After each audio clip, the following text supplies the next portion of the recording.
একসময় পৃথিবী শাসিত হতো তিনটি সাম্রাজ্যের দ্বারা, যাদের সামনে মাথা নত করত রাজা ও জাতি: ইজিপ্ট, রোম, পার্সিয়া। তাদের শক্তি আজ ধ্বংসস্তূপ, কিন্তু ইতিহাস আজও কাঁপে তাদের নামে। অ্যানশিয়েন্ট ইজিপ্ট ছিল দেবত্বের সাম্রাজ্য। ফারাওরা নিজেদের ঈশ্বরের প্রতিনিধি মনে করত। নাইল নদীর দানে গড়ে ওঠা এই সভ্যতা তৈরি করেছিল পিরামিড, যা আজও মানব ইতিহাসের বিস্ময়। কিন্তু অভ্যন্তরীণ দ্বন্দ্ব, দুর্বল উত্তরাধিকার এবং বিদেশি আক্রমণ শেষ পর্যন্ত এই অমর সভ্যতাকে দুর্বল করে দেয়। রোম শাসন করত তরবারি আর আইনের শক্তিতে।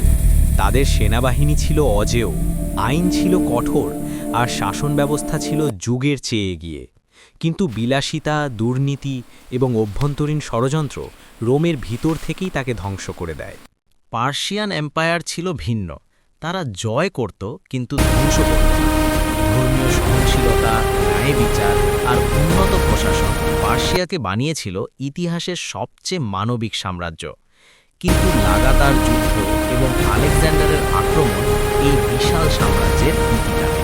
এই তিন সাম্রাজ্য আমাদের শেখায়, শক্তি চিরস্থায়ী নয়। অহংকার, অবিচার আর আত্মতুষ্টি যে কোনো সাম্রাজ্যের পতন ডেকে আনে।